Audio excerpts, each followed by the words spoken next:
What's up, guys? It's Wiggle with Wiggles Outdoors, and today I want to talk to you as to why the blowgun is my favorite weapon. And when I say weapon, I do mean survival weapon or bushcraft weapon. Something I want to have with me in my shit hits the fan pack. Something I want to be able to bring with me when things go wrong. And here's why it's my favorite weapon. First things first, ammunition. The real important thing is you want to be able to use a weapon that you can craft and reuse constantly.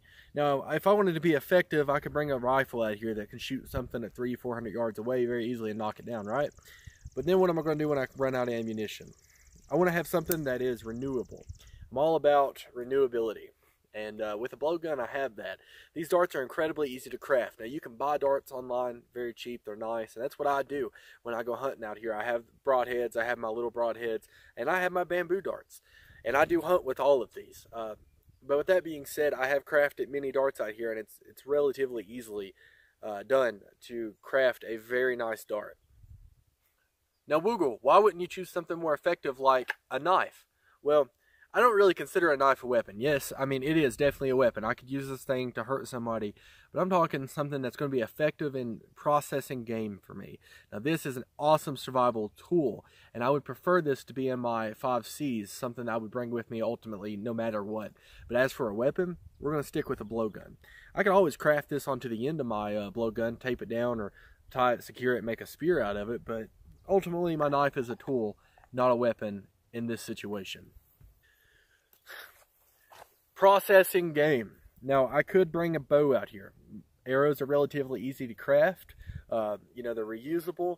The only issue is long-term sustainability with the bow is a little bit more difficult than it is with the blowgun. This is literally just a shaft that is bored out and you can shoot darts through it. When a bow, you have to make string for it that is sustainable to the poundage of the bow. You have to make sure to keep your brace height and everything up to date, and your arrows have to be crafted very well. And ultimately, an arrow and a bow and arrow is a really nice survival tool, but I'm going to stick and prefer to a blowgun, and here's why. Because with the blowgun, it's very quiet. It's very quiet. So is the bow. But I can process small game with a blowgun. With a bow, it's a little harder to process small game, and you're wasting an arrow on something tiny. You know, as far as like creating ammunition for this, a dart takes me 5 minutes to make, maybe 10, depending on the dart. Now, I can make a ton of darts in a very small amount of time. To make a good arrow that's got a broadened head on it so I can take down an animal that's very large with it is going to take me a lot longer. Now, I understand the calorie intake of a small animal versus a large animal, but let's look at the calorie intake of taking down, let's say I take down a white-tailed deer. You know, you're looking at right at 100 pounds. What are you going to do with all that extra meat? You could definitely cold smoke it. You can do some techniques to, you know, preserve that meat. But there's going to be a lot of processing in that. There's going to be a lot of time management. When you could come out here and you could set a bunch of traps, you know, let's talk 10, 12 traps out here on a trap line. Have some bait going on, use your blowgun, stalk some stuff, take down a few rabbits or birds or squirrels, whatever you got to do. There's a lot more small game than there are big game. And one day out here, you know, I could take down some sparrows and some birds relatively quickly compared to coming out here for, you know, 2 or 3 days just to take down one large animal. Ultimately, I'm going to be a lot more satisfied taking down smaller game, and I won't have to preserve them. Not only is this thing awesome as far as accuracy goes, it's a pretty easy weapon to pick up for most people from what I've learned. It's also a blunt weapon, which means that if close range came to it, I can hit something over the head with it a few times, and it's not going to like it too good. Also, not to mention that it's pretty easy to find poison no matter where you live at in the world. I live in the Appalachian Mountains. A lot of plants here aren't that poisonous, but the few that are, they're findable. You can find them, and you can boil them down, and you can make a curare out of stuff. You can also kill snakes and milk their venom. It's kind of a cool idea there. I definitely would not want to be hit with a venomous dart.